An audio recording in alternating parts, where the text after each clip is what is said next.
जिणमवीरम् अनंत वर्णान दंसन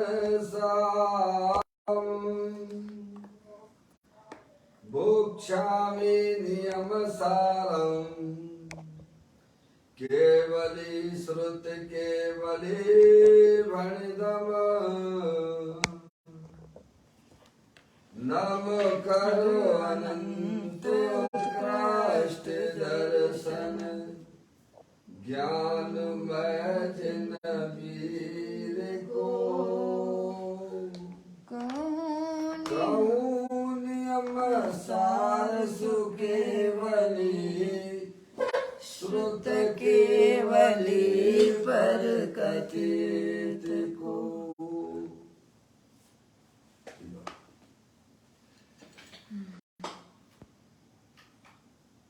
श्री नियम सार जी नामक परम आध्यात्मिक ग्रंथ स्वाध्याय हेतु में विराजमान है। आज से 2000 वर्ष पहले इस महान पवित्र ग्रंथ की रचना आचार्य श्री कुंद देव द्वारा इसी पवित्र भूमि पर की गई और इसके टीकाकार पद्म प्रमलधारी देव मुनिराज हैं। ग्रंथ का नाम श्री नियम सार जी है। नियम से करने योग्य कार्य अपनी आत्मा में सम्यक दर्शन, सम्यक ज्ञान, सम्यक चारित्र वाली निर्मल पर्याय, पवित्र पर्याय, मोक्ष मार्ग रूपी पर्याय को प्रकट करना है, क्योंकि वह पर्याय स्वयं ही सुख स्वरूप है और अनंत सुख का कारण भी है। अनादि काल से हमारे आपके आत्मा में पर को अपना जानने वाली, पर को अपना मानने वाली, पर के साथ संबंध रखने वाली ऐसी मोह राग देश रूपी मलिन पर्याय, अपवित्र रूप पर्याय प्रकट है, जो स्वयं दुख स्वरूप है और अनंत दुख का कारण भी है। ऐसी मोह राग देश रूपी मलिन पर्याय का अपनी आत्मा में से उस पर्याय का अभाव करना है और सम्यक दर्शन, सम्यक ज्ञान, सम्यक चारित्र वाली निर्मल पर्याय, पवित्र पर्याय, मोक्ष मार्ग रूपी पर्याय को प्रकट करना है। ऐसे कार्य की प्राप्ति जिनवाणी माता के द्वारा अपने आत्मा के स्वरूप को पहचानना, अपनी जो आत्म वस्तु है वह परद्रव, परभाव और पर्याय से भी भिन्न एकमात्र अखंड ज्ञान ज्योति स्वरूप है।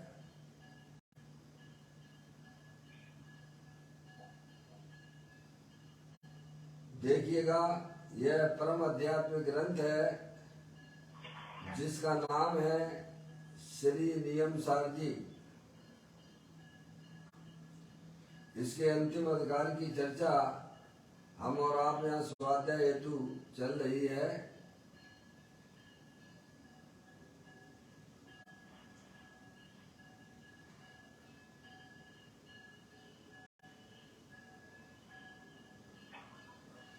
गाथा 184 है, उसका पाठ करते हैं। जानो वहीं तक जीव बुझगल गति जहाँ धर्मास्ति है, धर्मास्ति का अभाव में आगे गमन की नास्ति है।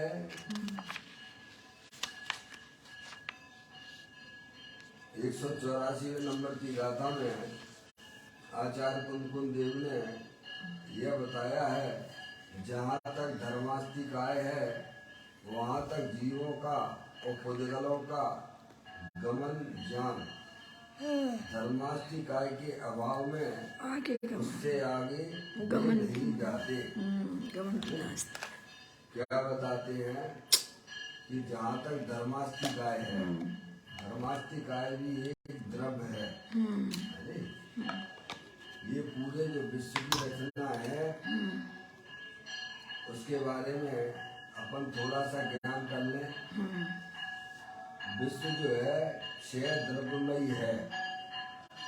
जीव, पुद्गल, धर्मास्तिकाय, अधर्मास्तिकाय, आकाश और काल। 6 द्रव्यों के समूह को विश्व कहते हैं, जिसमें जीव द्रव अनंत है और पुद्गल द्रव अनंतानंत है। धर्मास्तिकाय पूरे लोकाकाश में व्याप्त है। आकाश के 2 भेद कर दिए जाते हैं। जिसमें जीवादिक 6 द्रव्य रहते हैं उसे लोकाकाश कहते हैं। तो धर्मास्तिकाय जो द्रव्य है, जैसे जीव द्रव्य है, जीव द्रव, धर्मास्तिकाय द्रव, अधर्मास्तिकाय द्रव, काल द्रव और आकाश द्रव, ये 5 द्रव्य जो है अरूपी हैं। अरे ये हमारे इंद्रिय ज्ञान के विषय नहीं है। पुद्गल द्रव एक मूर्तिक है, अरे जो स्पर्श रस गंध वर्ण वाला है वो इंद्रिय ज्ञान के द्वारा जाना जा सकता है। अरे तो 5 द्रव अरूपी हैं। जैसे जीव द्रव है, जानने देखने की शक्ति वाला है, ऐसी एक वस्तु जीव द्रव है। ऐसे ही जो है धर्मास्तिकाय, अधर्मास्तिकाय, आकाश और काल द्रव, वे भी एक वस्तु है। तो कहते हैं कि धर्मास्तिकाय द्रव्य जो है पूरे लोकाकाश में एक द्रव्य है। धर्मास्तिकाय, जीव द्रव्य तो अनंत है, पुद्गल द्रव्य अनंतानंत है। धर्मास्तिकाय और अधर्मास्तिकाय और आकाश ये सब एक हैं, अरे अरूपी हैं। और काल द्रव लोक प्रमाण असंख्यात हैं, वह भी अरूपी है। तो धर्मास्तिकाय द्रव्य जो है पूरे लोकाकाश में एक है, अखंड है, व्याप्त है, पूरे लोकाकाश में व्याप्त है, नहीं? ऐसे अधर्मास्तिकाय पूरे लोकाकाश में व्याप्त है। आकाश द्रव्य के 2 भेद हो गए, जिसमें जीवादिक 6 द्रव्य रहते हैं उसे लोकाकाश कहते हैं, बाकी के को अलोकाकाश कहते हैं। अरे वह भी एक है, उसके जीवादिक द्रव्यों की अपेक्षा से, रहने की अपेक्षा से लोकाकाश और लोकाकाश हो गए। तो धर्मास्तिकाय द्रव्य जो है पूरे लोकाकाश में पूरा व्याप्त है, ठीक है नहीं? असंख्यात प्रदेशी है। लोकाकाश भी असंख्यात प्रदेशी है, आकाश अनंत प्रदेशी है। तो धर्मास्तिकाय जो द्रव्य है वह पूरे लोकाकाश में व्याप्त है, अरूपी है ना। अधर्मास्तिकाय भी असंख्यात प्रदेशी है, वह भी पूरे लोकाकाश में व्याप्त है। अब इनके जो है विशेष गुण के द्वारा अगर अपन जाने तो उनके लक्षण दिए गए हैं। जीव द्रव का लक्षण जानने देखने वाला, पुद्गल द्रव स्पर्श रसगण वाला, ये इसके विशेष गुण है। धर्मास्तिकाय का क्या लक्षण बताया है? गति हेतुत्व। अधर्मास्तिकाय का स्थिति हेतुत्व, आकाश का अवगानत हेतुत्व, काल द्रव का परिणमन हेतुत्व। ये इनके विशेष गुण हैं। विशेष गुण के द्वारा उस वस्तु को अपन जान सकते हैं। तो यहाँ कहते हैं कि धर्मास्तिकाय द्रव्य, धर्मास्तिकाय यानी असंख्यात प्रदेशी है। जहाँ तक है, कहाँ तक है? पूरे लोकाकाश में व्याप्त है, पूरे लोकाकाश में व्याप्त है ना। तो कहते हैं जहाँ तक धर्मास्तिकाय है वहाँ तक जीवों का और पुद्गलों का गमन जानना चाहिए, है नहीं? जीव और पुद्गल कहाँ तक गमन कर सकते हैं? जहाँ तक धर्मास्तिकाय है। गमन की बात है ना, समझ में आए? वहीं तक वे रह सकते हैं। तो धर्मास्तिकाय पूरे लोकाकाश में व्याप्त है, वह लोकाकाश के बाद जो है धर्मास्तिकाय नहीं है। तो जीव और पुद्गल भी कायसा में जो है लोकाकाश में ही रह सकते हैं, उसके बाद नहीं जा सकते हैं। तो कहते हैं जीव द्रव और पुद्गल द्रव जहाँ तक धर्मास्तिकाय रहता है वहीं तक ही वे गमन कर सकते हैं, ऐसा कैसे में आचार्य कुलकुल देव कहते हैं। समझ में आया भैया? ये गाथा कहना चाहती है कि कहते हैं जहाँ तक धर्मास्तिकाय है वहां तक जीवों का और पुद्गलों का गमन जानना चाहिए। समझ आप? तो ये इस प्रकार का जब ये बात आती है तो लोगों को लगता है देखो धर्मास्तिकाय के कारण से जीव और पुद्गल जो है गमन नहीं कर सकती है। समझ में आया भैया? तो इसमें एक जो है ऐसा लगते है कि जो है पराधीनता सी लगती है ना। जहाँ तक धर्मास्तिकाय है वहां तक जो है जीव और पुद्गल गमन कर सकते हैं। तो धर्मास्तिकाय लोकाकाश के अंत तक है। ये सिद्ध भगवान है, सिद्ध भगवान जो है लोक के अग्रभाग में विराजमान है। सिद्ध भगवान उसके आगे गमन नहीं कर सकते हैं क्योंकि वहाँ धर्मास्तिकाय नहीं है। ऐसी बात यहाँ आ जाती है। तो ऐसा नहीं है कि धर्मास्तिकाय के नहीं है इसलिए जो है सिद्ध भगवान जो गमन नहीं कर सकती हैं। ये ऐसी बात नहीं है। ये तो यहाँ पर जो है निमित्त का ज्ञान कराया गया है। समझ में आया भैया? निमित्त धर्मास्तिकाय नाम के द्रव्य का ज्ञान कराया गया है। सब जीव स्वतंत्र हैं। कोई धर्मास्तिकाय के कारण से जीव और पुद्गल गमन करते हैं ऐसा भी नहीं है। समझ में? स्वयं चलते हुए जीव और पुद्गल में भी जो है क्रियावती नाम की शक्ति है। समझ में आया भैया? जीव और पुद्गल में भी क्रियावती शक्ति है। क्रियावती शक्ति दो ही द्रव्यों में है। समझ में आया भैया? 6 द्रव्य है, जीव द्रव, पुद्गल द्रव, धर्म द्रव, अधर्म द्रव, आकाश द्रव और काल द्रव। तो क्रियावती नाम की शक्ति किन द्रव्यों में है? जीव तो कहते जीव और पुद्गल द्रव्य में ही है। समझ में? ये उनकी स्वयं की शक्ति है, गुण है। और उस शक्ति का क्रियावती शक्ति के दो कार्य हैं, गति रूप परिणमन करना और स्थिति रूप परिणमन करना। समझे? क्षेत्र से चेतांतर रूप परिणमन करना ये क्रियावती शक्ति का ही काम है। और स्थिति रूप भी परिणमन करना ये भी क्रियावती शक्ति का ही कार्य है। समझ गए आप? जब आप जो है परिवेश का में आपने पढ़ाई होगा कि जो है धर्मास्तिकाय किसे कहती हैं, धर्मास्तिकाय द्रव्य किसे कहती हैं? जो स्वयं चलते हुए जीव और पुद्गल को चलने में सहायक हो से धर्मास्तिकाय द्रव्य कहती है। ऐसी परिभाषा आती है आगम में। स्वयं चलते हुए जीव और पुद्गल को चलने में सहायक हो। तो स्वयं चलते हुए जीव पुद्गल को तो हो गया ना, स्वयं चलते हुए जीव और पुद्गल। तो क्रियावती शक्ति से क्रियावती शक्ति है ना, जीव द्रव पुद्गल द्रव में। समझ गए आप? उसमें यह सहायक होता है। समझ गए? तो धर्मास्तिकाय द्रव उसे चलाता नहीं है, धर्मास्तिकाय चलाता नहीं है। समझ गए नहीं आप? क्रियावती शक्ति है वो जीव और पुद्गल में है। समझ गए नहीं आप? तो स्वयं चलते हुए जीव और पुद्गल को चलने में सहायक होता है। धर्मास्तिकाय तो खुद ही का ऐसा में एक ही जगह स्थित रहता है, जो स्वयं ही नहीं चल सकता है तो दूसरे को क्या चला सकता है। समझे कि नहीं आप? तो ये तो ज्ञान कराया गया है कि लिखा ही है, उन्होंने स्पष्ट लिखा है पहले जीव पुद्गल गति लिखा ना, जीव पुद्गल गति, जीवों का और पुद्गलों का गमन है नहीं। जहाँ तक धर्मास्तिकाय है वहां तक जीव और जीवों का पुद्गलों का गमन जानना चाहिए, है?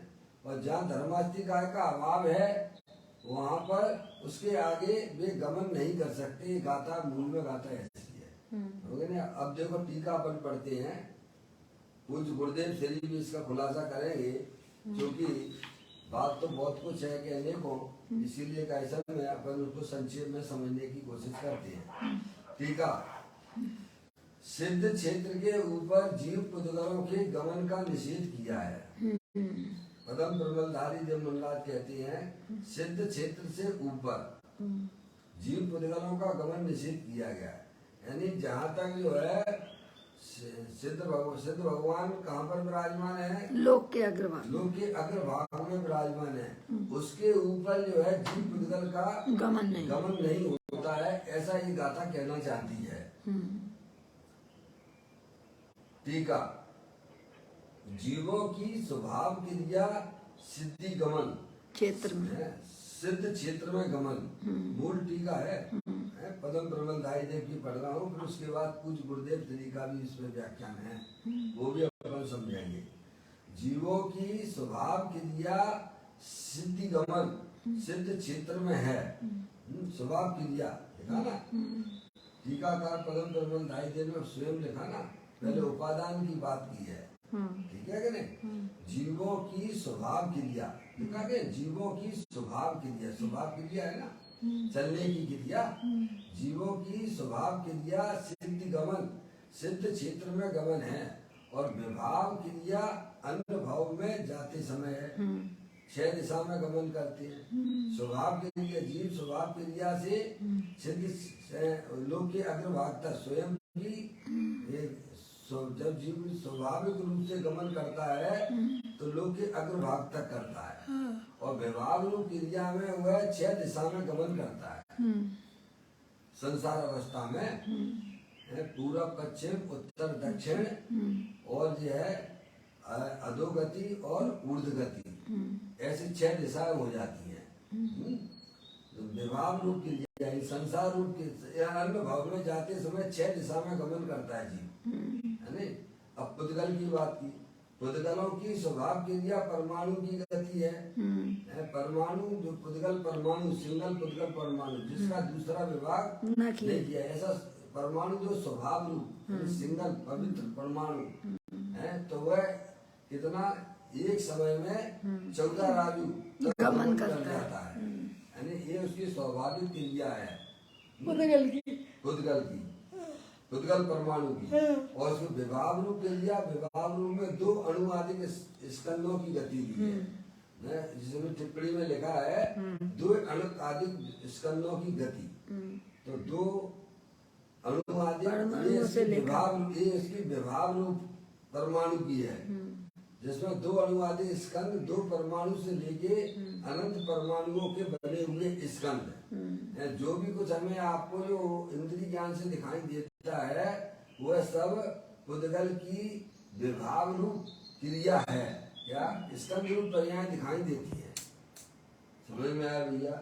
दीवार है, मोबाइल है, लैपटॉप है, जो भी कुछ आपको दिखाई देता है, कपड़े हैं, ये क्या है? पुद्गल द्रव्य की विभाव रूप क्रियाएं हैं, स्कंद हैं। समझेंगे आप? 2 अणुआदिक स्कंदों की गति है, इसीलिए इनकी जीव पुद्गलों की गति क्रिया त्रिलोक के शिखर के ऊपर नहीं है, क्योंकि लोकाकाश का पदार्थ है तो लोकाकाश ही तक रहेगा, समझ गए नहीं आप? उसके बाहर जा नहीं सकता है, इसीलिए इनकी गति नहीं होती है। गति क्रिया त्रिलोक के शिखर के ऊपर नहीं है, क्योंकि आगे गति हेतु क्यों नहीं है? उसका हेतु आगे गति हेतु गति के निमित्त भूत धर्मास्ति काय का अभाव है। क्या धर्मास्ति काय द्रव्य नहीं है, इस कारण से वे आगे भी गमन करते नहीं है। जिस प्रकार जल के अभाव में मछलियों की गति क्रिया नहीं होती, उसी प्रकार है जैसे मछली है पानी में गमन करती है, पानी हो तो गमन करे, पानी नहीं है तो मछली भी गमन करती नहीं है। समझ गया? दोनों चीजें भिन्न भिन्न है। पानी अलग चीज है और मछली अलग है।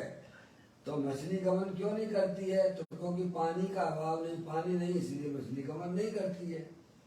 ऐसा उसमें भी आपको परिवेश का में भी यही उदाहरण दिया है। जीव पुद्गल जो है चलने में सहायक होते हैं, तो उसमें धर्मास्तिका में यही उदाहरण दिया है। जिस प्रकार जल के अभाव में मछलियों की गति क्रिया नहीं होती है, उसी प्रकार इसी से जहाँ तक धर्मास्तिका है उस क्षेत्र तक स्वभाव गति क्रिया और विभाव गति क्रिया में विभाव गति क्रिया रूप से परिणत जीव पुद्गलों की गति होती है। ये जो है पदम प्रमल दास देव महाराज ने इसकी टीका में इस प्रकार से यहाँ इसकी व्याख्या की है इस गाथा की। अब देखिएगा इसी के ऊपर पूज्य गुरुदेव श्री ने जो व्याख्यान किया है वो अपन आप समझ लेते हैं। देखो पहले उपादान लिया है, पूज्य गुरुदेव श्री कहते हैं उपादान लिया पहले, फिर उसमें निमित्त लिया है। समझ गया? उपादान स्वयं वस्तु, निमित्त परद्रव, ठीक है कि नहीं? इसीलिए पहले उपादान लिया है फिर उसमें निमित्त लिया। पहले तो लिया कि सिद्ध भगवान परमात्मा या देह में होते हैं। सिद्ध भगवान जो होते हैं पहले सिद्ध कहाँ पर होता है जी? सिद्ध भगवान कहाँ पर होते हैं? ये लोक में ही होते हैं। सिद्ध भगवान जैसे महावीर भगवान का निर्माण हुआ, महावीर भगवान का निर्माण यहाँ सिद्ध हुए ना, तो पहले सिद्ध कहाँ पे हुए? कुंडलपुर सिद्ध क्षेत्र। पहले शरीर था ना, उनका शरीर था ना, है कुंडलपुर। महावीर भगवान का निर्माण का स्थान कौन सा है? पावापुर। पावापुर है। समझ में आ गया नहीं? पावापुर है। तो पावापुर से महावीर भगवान निर्माण को प्राप्त हुए। तो पहले सिद्ध यहीं पे हुए ना पावापुर में, तब वे ऊपर गए ना। हाँ। पहले सिद्ध कहाँ पर हुए? पावापुर में। अपन बोलते नहीं पावापुर में सिद्ध महावीर भगवान का निर्माण हुआ। तो पहले सिद्ध कहाँ पर हुए? वे यहीं पर हुए ना। तब उसके बाद तो 7 राजु गमन करेंगे वे। बात समझ में आ रही है भैया? त्यागी महाराज पूज्य गुरुदेव श्री हमें समझाते हैं कि पहले तो लिया कि सिद्ध भगवान परमात्मा यहाँ यानी देह में होते हैं। कहाँ पर? यानी मध्यलोक में। समझ में आया?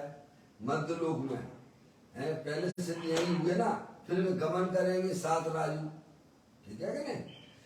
तो पहले तो लिया कि सिद्ध भगवान परमात्मा यहाँ यानी मध्यलोक में देह में होते हैं, पश्चात लोकाग्र में जाते हैं। क्या तभी जाते हैं ना वो? भैया समझ में आ रही है भैया? मम्मी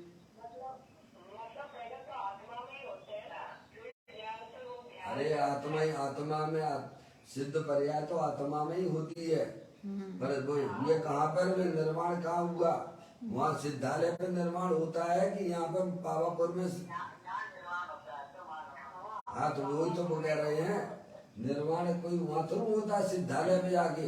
पहले तो यहीं पर होता है ना, पावापुर में से भगवान महावीर सिद्ध हुए, तब वे गमन करते हैं। क्या? तभी तो गमन करेंगे।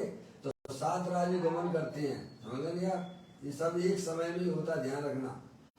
एक समय में सब काम हो जाता है।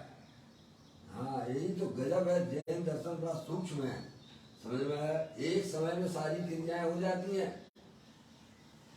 सिद्ध भी हो गए और एक समय में सिद्धालय पे भी पहुंच गए, गमन भी कर गए। समझ में आया भैया? एक समय तो क्या है? एक समय जो है सबसे काल की सबसे छोटी यूनिट एक समय है। आंख की पलक झपकने में, नीचे से ऊपर आने में असंख्यात समय हो जाते हैं। समझ में आया भैया? तो कहती है पहले तो लिया कि सिद्ध भगवान परमात्मा यहाँ यानी मध्यलोक में देह में होते हैं, पश्चात लोकाग्र में जाते हैं, उसके बाद लोकाग्र में लोक के अंत में जाते हैं। 8 कर्म रहे तो यहाँ होते हैं, 8 कर्म रहे तो यहाँ होते हैं, यानी मध्यलोक में होते हैं। 8 कर्म रहे तो यहाँ होते हैं, वह जैसे हल्की चीज ऊपर जाती है उसी प्रकार यह ऊंचे लोकाग्र में जाते हैं। हल्की चीज ऊपर उड़ती है ना, हल्की चीज होती है ऊपर ही जाती है। तो अब सिद्ध भगवान है 8 कर्मों से रहित हो गए, समझ गए नहीं आप हैं? 8 कर्म सभी उनको, शरीर भी नहीं है, कर्म भी नहीं है और मूरा देश के परिणाम भी नहीं है। जैसी जैसी हम अपने देश जैसे जीवों की कसाई की मंदता होती है, तो कसाई की मंदता होती है तो जीव ऊपर ऊपर जाता है। कसाई की मंदता वाले देवगति में जाते हैं कि नहीं जाते हैं? जानते हैं। अरे बोलो, जिनकी कसाई की मंदता होती है वे जीव कहाँ जाते हैं? त्यागी महाराज, जिनकी कसाई की मंदता होती है वे देवगति में जाते हैं, और जिनको कसाई की तीव्रता होती है वे कहाँ जाते हैं? वे नरक में जाते हैं। कसाई से जीव दबा हुआ है, संक्लेश परिणाम करता है, तो कहाँ जाता है? नरक में जाता है, नरक में जाता है। कसाई की तीव्रता वाले और कसाई की मंदता वाले ऊपर ऊपर जाते हैं। वो कसाई रहे तो वे सिद्धालय अब अरिहंत भगवान है, अरिहंत भगवान है, अरिहंत भगवान को जो है मोर आदेश के परिणाम नहीं है। समझ गए नहीं आप? कितने हल्के हो गए बताओ आप, हैं? माँ विदेश क्षेत्र में कैसे विराजमान है। अब इनके तो जो है सिद्ध भगवान के तो जो है 8 ही कर्म, शरीर भी नहीं है, 8 कर्म भी नहीं है, मोरा उद्देश्य के परिणाम भी नहीं है, तो कितने हल्के हो गए त्यागी महाराज। तो जो हल्की चीज होती है वह ऊपर ही गमन करती है क्या? ऐसा उसमें आता है जीव के नदिया पंडित बनारसी दास जी ने समता रमता उरगता ज्ञायकता शिववा चेतनता वेदनता ये सब जीव बिलास। क्या? समता रमता उरगता ज्ञायकता सुखवास वेदकता चेतनता ये सब जीव बिलास। समता रमता उरगता, उरगता ये जीव का स्वभाव है। ऊपर ऊपर गमन करना जीव का स्वभाव है क्या? ये कसायों से जीव ये जल रहा है, कसाय करना जीव का स्वभाव नहीं है। ऊपर ऊपर गमन करना ये जीव का स्वभाव है। तो सिद्ध भगवान जो है समस्त प्रकार के कर्मों से रहित हो गए हैं, बिल्कुल हल्के हो गए हैं, तो वे सीधे लोकाग्र में जाके विराजमान हो जाते हैं। समझ में आया? तो यहाँ कहते हैं 8 कर्म रहित तो यहाँ होते हैं। वह जैसे हल्की चीज ऊपर जाती है उसी प्रकार यह ऊंचे लोकाग्र में जाते हैं। तो अपनी योग्यता ही लोकाग्र में जाने की है। क्या जीव की योग्यता क्या है? जीव का स्वभाव क्या है? ऊर्ध्व गति में गमन करने का है। त्यागी महाराज, प्रत्येक जीव का स्वभाव ही क्या है? ऊर्ध्वगमन स्वभाव है, लोकाग्र में विराजमान होने का है। कायदे से तो ये है कि समता रमता उरदता, उरदता आ गया ना, उरदता, समता रमता उरदता ज्ञायकता सुखवास वेदकता चेतनता ये सब जीव विलास, ये जीव के स्वभाव है। ये क्या भगवान है? ऊपर ऊपर गमन करना ये जीव का स्वभाव है। ये 4 गति 84 लाख योनियों में परवण करना ये जीव का स्वभाव नहीं है भगवान। ये तो कसाय से आंदोलित होकर ये जीव 4 गति 84 लाख योनियों में गमन कर रहा है। अब ये जनवाणी माता से कला सीख ले, त्यागी महाराज अपने स्वभाव का ज्ञान करे, अपने स्वभाव को पहचाने, तो ये कसायों का अभाव करता हुआ सिद्धालय की तरफ गमन करेगा। क्या भैया त्यागी महाराज?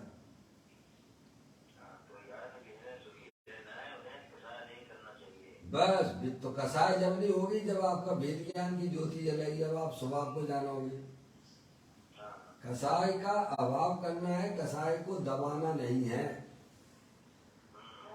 और कसाय का अभाव, जब तक आप अपने आत्मा को नहीं पहचानते हैं, वस्तु स्वरूप का ज्ञान नहीं है, उसका श्रद्धा नहीं है, तब तक जीव कसाय का अभाव नहीं कर सकता है। समझ में आया भैया? वस्तु स्वरूप के जानकार ही कसाय का अभाव कर पाते हैं। ऐसे सम्यक दृष्टि जीव ही कसाय का अभाव कर पाता है, क्योंकि कसाय का अभाव वस्तु स्वभाव को जानने पर, अपने द्रव्य स्वभाव की दृष्टि होने पर ही कसायों का अभाव होता है। क्या? द्रव्य स्वभाव की दृष्टि आश्रय होने पर ही कसायों का अभाव होता है। जीव जितने भी दुखी हो रहे हैं वे कसाय से आंदोलित हो रहे हैं, और कसाय से आंदोलित इसीलिए हो रहे हैं कि उन्हें वस्तु स्वरूप का पता नहीं है, अपने द्रव्य स्वभाव का भी पता नहीं है। तो कसाय नहीं होगी, द्रव्य स्वभाव को पहचानिए। अब ये नहीं है अंदर में क्रोधाधिक परिणाम हो रहे तो क्या करना भैया? नमोकार मंत्र पढ़ लेना।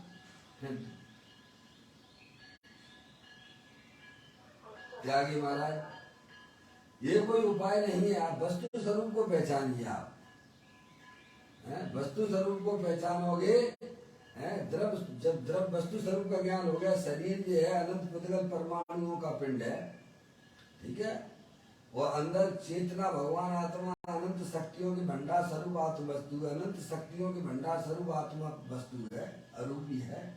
समझ आए? और ये हमारी आत्मा में जो भी कसाय रूप परिणाम दिखाई देते हैं, मोह राग द्वेष के परिणाम दिखाई देते हैं, वो आसरत तत्व है। त्यागी महाराज, शरीर और राग आदि ये सब कर्मकृत वस्तुएं हैं, और मैं जो जानने देखने वाली चेतन आत्म वस्तु हूँ। ऐसा ज्ञान श्रद्धान जब जीव को होता है, जब उसकी वर्तमान सुख ज्ञान की पर्याय भेद ज्ञान पूर्वक अंदर अखंड ज्ञान ज्योति स्वरूप की दृष्टि करती है, तब उसकी पर्याय में जो कसाएं चल रही हैं वे क्या है? धीरे धीरे खत्म हो जाती हैं।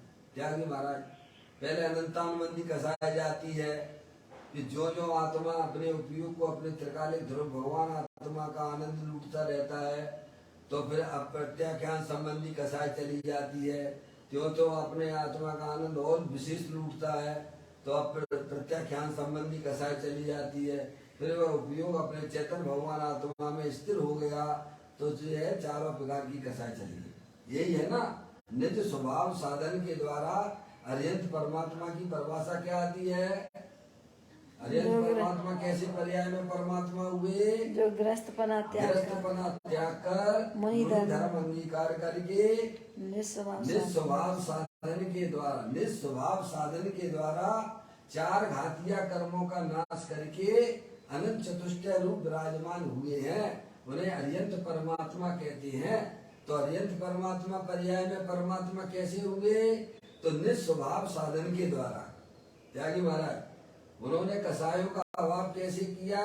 तो निज स्वभाव साधन के द्वारा किया। इस साधन को अपनाया उन्होंने, यानी कसायों का अभाव करने के लिए जीव को अपने स्वभाव का ज्ञान और श्रद्धा सर्वप्रथम होता है, फिर वह अपने उपयोग को, अपनी शुद्ध ज्ञान की पर्याय को अपने त्रिकालिक ध्रुव भगवान आत्मा में जो जो रमाता चला जाता है, तो कसायों की धज्जियां उड़ती चली जाती है। त्यागी महाराज, और आत्मा पर्याय में परमात्मा हो जाता है।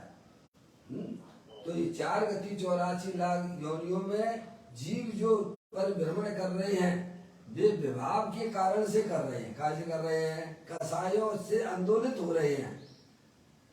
जिन्हें 4 गति 84 लाख योनियों में प्रवृत्त नहीं करना है, सिद्ध भगवान बन के बैठने का प्रत्येक जीव का स्वभाव है। क्या? सिद्ध समान सदा पद मेरो। त्यागी महाराज, ऐसा आता है ना, सिद्ध समान ना जानत आपा, सिद्ध समान सदा पद मेरो। प्रत्येक आत्मा का स्वभाव जो है सिद्ध भगवान जैसा है। स्वभाव गति करना ये आत्मा की स्वाभाविक क्रिया है। समझ में आया भैया? तो यहाँ पर पूज्य गुरुदेव सिंह ने यही बात को यहाँ खोल के बताया है कि अपनी योग्यता ही लोकाग्र में जाने की है, लोकाग्र में रहने की है। आगे धर्मास्तिकाय नहीं है इसीलिए नहीं जाते, ऐसा कहना वह तो धर्मास्तिकाय को सिद्ध करने के लिए है। ये जो बात कही है कि धर्मास्तिकाय जो है नहीं है, इसीलिए सिद्ध भगवान आगे नहीं जाता है, जीव तरफ नहीं जाता है, ऐसी बात नहीं है। ये तो इसीलिए बताया गया है, जीव की योग्यता ही जो है वहीं तक की है। कहाँ तक की? लोकाग्र तक जाने की है, उसके आगे नहीं जा सकता है। त्यागी महाराज,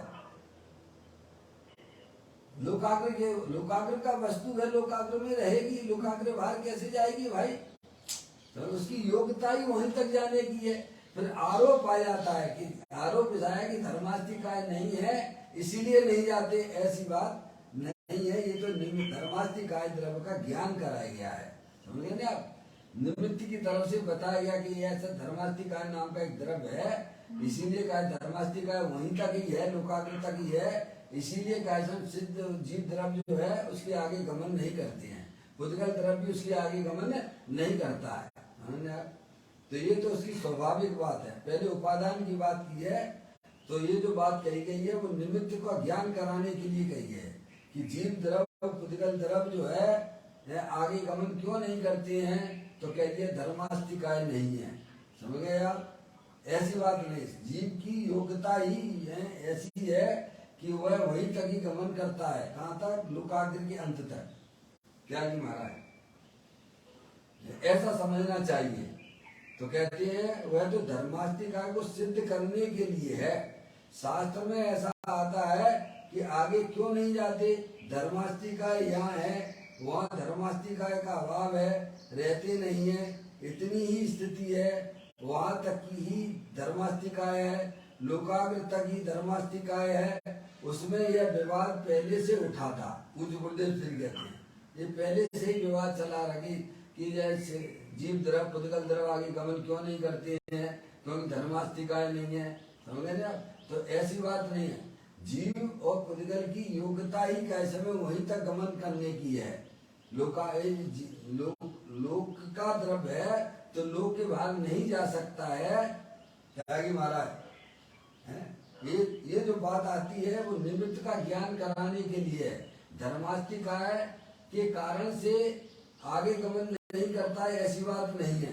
क्या धर्मास्तिकाय गमन कराता है क्या? अरे धर्मास्तिकाय में स्वयं ही गमन करने की शक्ति नहीं है भगवान, नहीं समझ। एक द्रव दूसरे द्रव का कुछ करता नहीं है भगवान।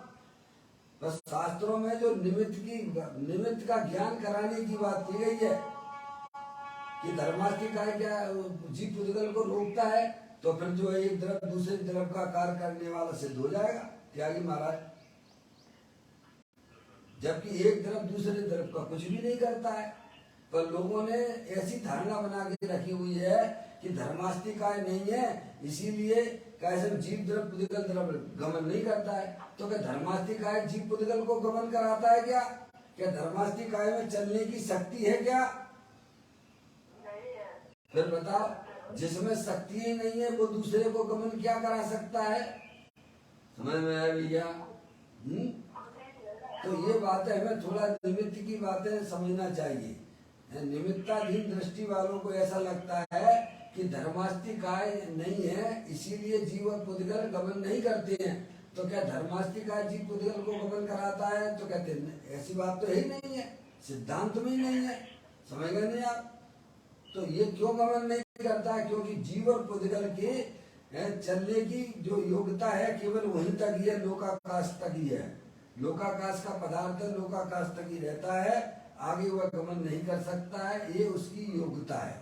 ठीक है, तो ऐसा इसका अर्थ निकलता है। लोकाग्र तक ही धर्मास्तिकाय है, उसमें विवाद पहले से उठा था। लोग आए थे ना, पंडित थे ना, उनके साथ देखो धर्मास्तिकाय के अभाव से सिद्ध आगे नहीं जाती है। और गाथा भी इस प्रकार से हमें ज्ञान कराती है। हमें इस प्रकार का ध्यान रखना चाहिए कि जीव और पुद्गल द्रव्यों की योग्यता ही केवल वहीं तक ही है। लोकाग्र लोक का पदार्थ है, लोक के अंत तक ही जा सकता है। धर्मास्तिकाय के कारण से ऐसी हमें मान्यता नहीं मनाना चाहिए। यानी स्वभावरूप गति और विभावरूप गति जीव पुद्गल की स्वयं की है, तो स्वयं के कारण से वह वहीं तक ही गमन कर सकता है, ऐसा हमें समझना चाहिए। और चर्चा इसकी जो है उसकी अपन आगे पढ़ेंगे पूज्य गुरुदेव श्री के माध्यम से। समय अपना हो गया। निज निधि निज में बताई ये अनंत अनंत उपकार है उसके लिए जिनो वाणी माँ को वंदना 7 बार है वंदना